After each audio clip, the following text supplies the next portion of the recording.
were traveling across the middle of nowhere, the bush, and everywhere we went, everyone we ran into, they would take a little bit of interest in us two gringos, and then they would invariably see Edna, and it was all of a sudden like we didn't exist anymore, and it was I did not realize the rock stars were, and I'm not just saying that. I'm going to make a statement here that I think is true.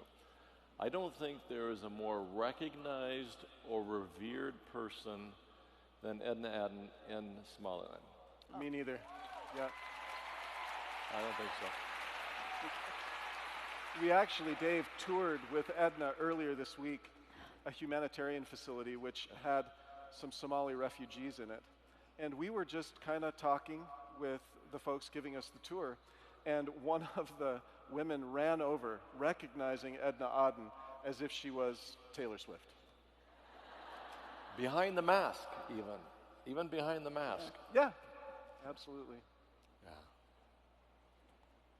I'm so emotional, I don't know what to say, but it's a great honor and a great privilege to be in your great country and to be invited to join this great doTERRA event. I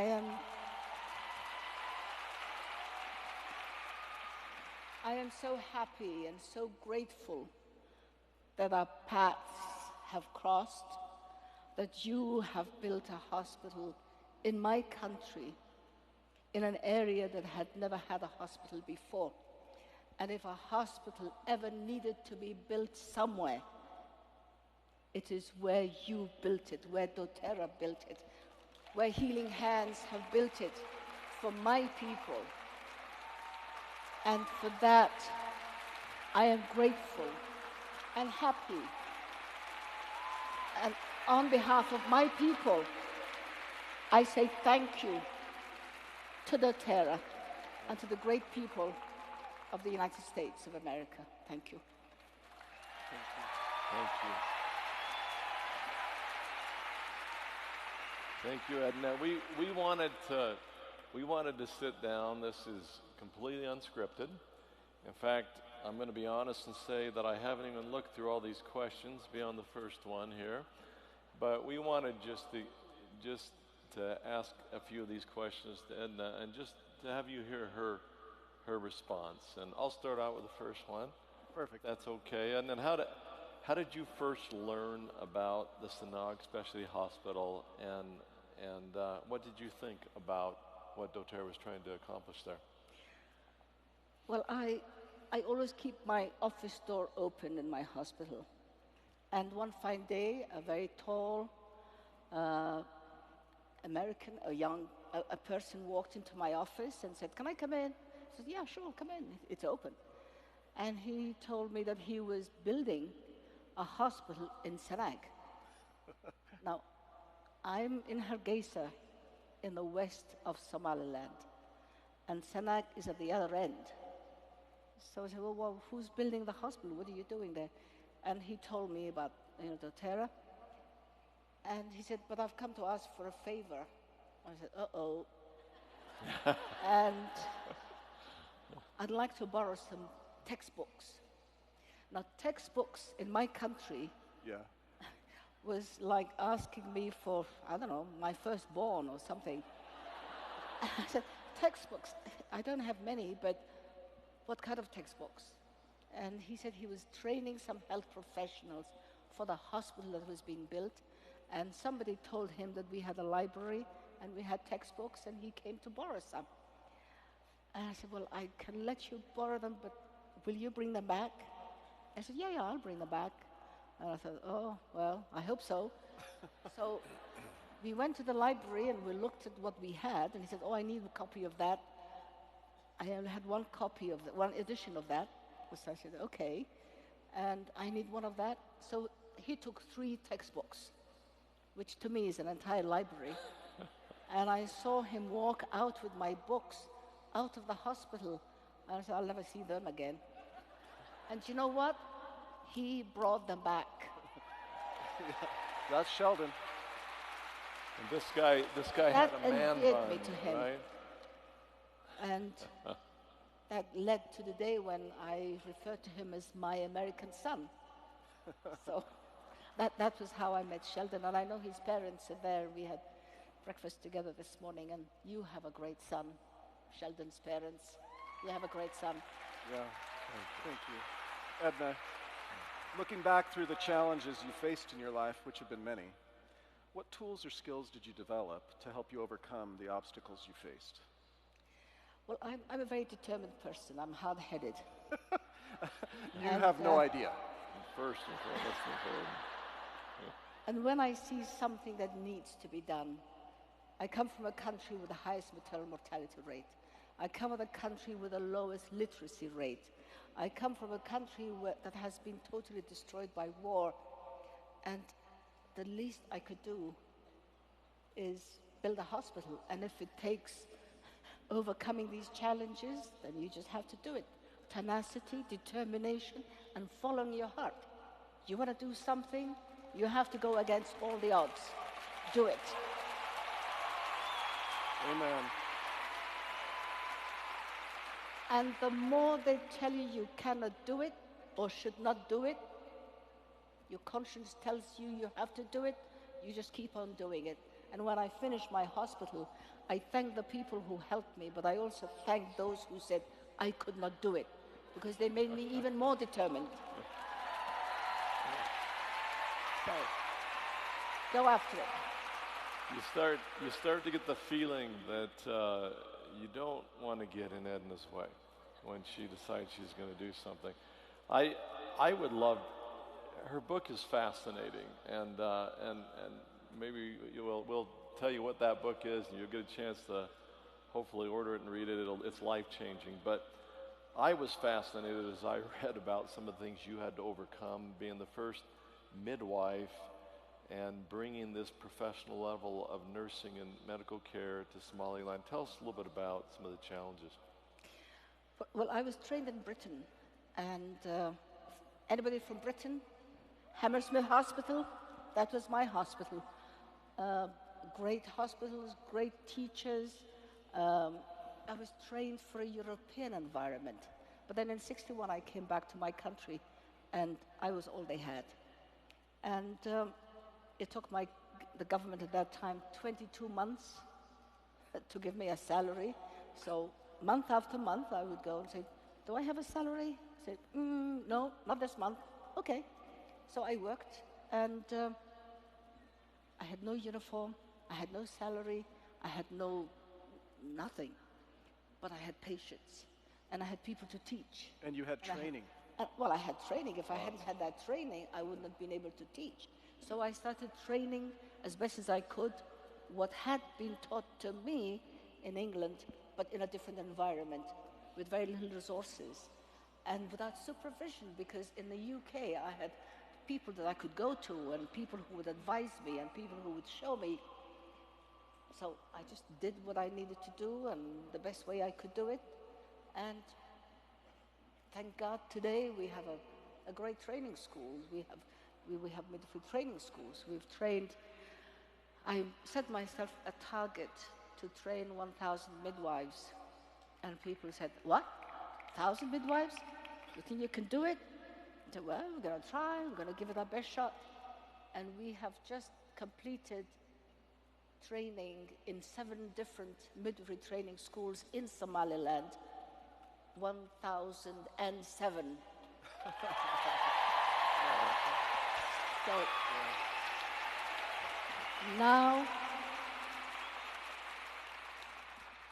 now we have filled, or we're filling the base. We need to raise the bar. We need to improve the training even more. Amen. We need to train trainers. We need to train managers. We need to train researchers. We need to train so many other different qualifications and professionals. But we needed to fill that base as soon as possible. We're going to do it with you. Well, thank you. I need it. I need help. I need trainers. I need teachers. So you've laid out a really beautiful vision for Somaliland and its healthcare. can I shift gears a little bit and ask you to tell me, or tell all of us, what are some of the challenges in particular that women and children face in Somaliland, healthcare-wise? A newborn are born to mothers who are anemic, who are malnourished, and who have so many deficiencies in their diet. So when you have women in your countries who are healthy, well-nourished, they give birth to healthy babies. In our countries, babies are born with a lot of congenital malformations, and particularly with defects, neural defects. So they're born with hydrocephaly, they're born with spina bifidus, they're born with congenital heart problems. And infections, because they're delivered in an environment that is not clean. Here you have sterile equipment, you have a sterile environment, you have water, you have clean linen, you have clean instruments. But they're delivered by traditional birth attendants who have nothing to clean their hands. They would just go like this and deliver the woman. So the challenges are many, but you try to do the best you can with what you have. In fact, a couple of days ago, we were doing a whole lot of shops here looking for yarn that I'm going to take back to Somaliland to make cords, umbilical cord ties. So that's how basic things are. The challenges are also the non-availability of facilities. Women would have to travel for days to go to the nearest health station to meet the first trained person there, the nearest trained person. So the roads are difficult, the distances are great. The country is as big as England and Wales combined. So it's distances, lack of health professionals. And then there are harmful traditional practices as well that affect the girls. Yeah. Female genital mutilation is something that we need to fight, that we have been fighting, and which damages the body of the girl. So,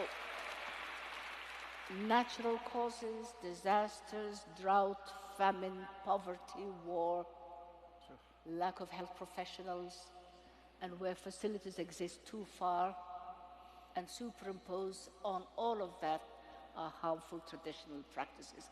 We don't need them. Thank you for explaining that. You know, Edna, one thing I want to comment on, and that I want you guys all to have heard in what she said, is that she actually went shopping for umbilical cord ties. while she was And here, while she's here, she says, is there any way that we could get a couple 100 yards of umbilical cord ties? And we're like, yeah, we can do that. So, Yeah. you know, maybe along those lines, and tell us maybe what you think about the Sanag Specialty Hospital. Why is that important? Why is that so important to Somalia? Well, Sanag is very important to me. My father worked there in the 50s.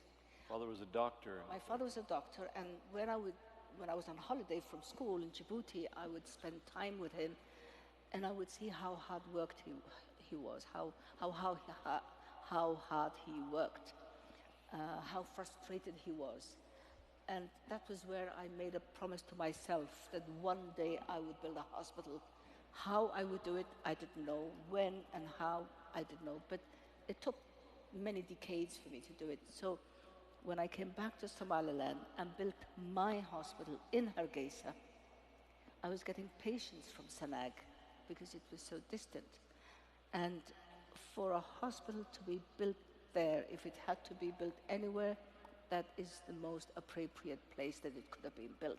So I was somehow fulfilling a promise that I had made to myself and to humanity, and I was linked with a hospital in Sanag. And that's why it meant so much to me, because so many people would have our services closer to where they were. Over 500,000 of people in Sanag who had no hospital. So if a hospital ever had to be built, that is where it should be built. And thank you. Thank you for doTERRA to do it. Yeah, it is an incredibly remote part of the country. Edna, would you share with doTERRA, our family here, what you hope and dream for the women of Somaliland? Oh, many things, but priority would be education, because with education you have a base upon which you can build. Education, peace, stability, respect for human life and dignity, respect and equal opportunity for everybody, all citizens of Somaliland, regardless of whether they're men or women. I want girls to become educated. I want girls to have access to institutions of learning the same way that boys have. I want women doctors, women engineers, women lawyers. I want the best out of women of Somaliland, because we can do it. Women can do it. But give us the access. Give us access to institutions of learning and learning opportunities.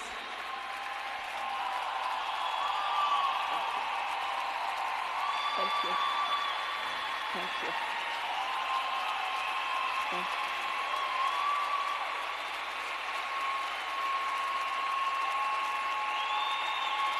Thank you.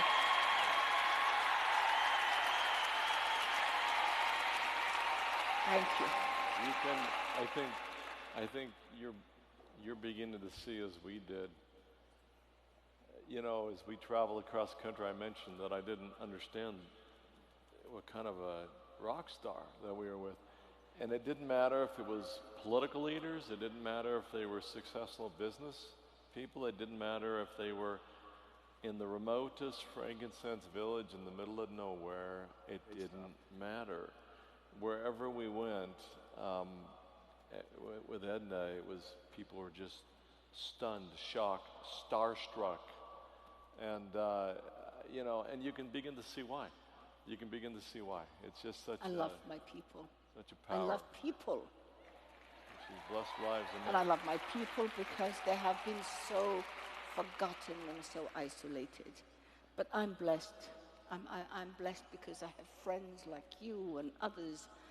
And I wouldn't be doing what I'm doing today without all of you. Your prayers, your support, your encouragement, your energy energizes me. And there's so much that needs doing out there. So, thank you. Maybe one final question. Yes. Like I say, we could sit here for another hour and go on. And I'm trying to figure out which one to go to, but these last two are a little bit related to me, and it's about doing things the right way. Why is that so important? And Dr. Osithorpe mentioned earlier, I remember seeing this first time. I think Edna has her fingerprints on most medical people in Somaliland. But whenever we would meet a group of nurses or doctors, I remember the first thing that caught my attention was she said, "Show me your hands." And they'd whip them out from their robes. And seriously, every nurse would go like this. Yeah. Show me your hands. And they'd been whip trained. these. Why was that? Why is this important to do things the right way? Why is that? David, they're health professionals. Yeah. My hands need to be clean. My nails need to be cut. I have to have my rings off. So if somebody has come to work with rings on and nail varnish and long nails and dirty nails, they haven't come to work. So if I see clean hands, I know this person's been doing good work. Less contamination. I don't want my patients to be contaminated by the hands of a health worker who did not wash their hands, who did not cut their nails. So we're here to cure patients, not to become a source of infection for the patients who come to seek our help. So, hands are clean, I can work with you. Your hands are dirty, you have to go back there, cut your nails, clean your hands, and then we can talk. Maybe we all need to take a look at our hands from time to time, huh? Good idea. All right. Well, we just wanted you to meet this amazing person. As we travel through the world, we meet some amazing people, but none have topped someone who's had the impact that I have ever personally seen than Edna Aden on a country like Somaliland. And David, I was taught to do things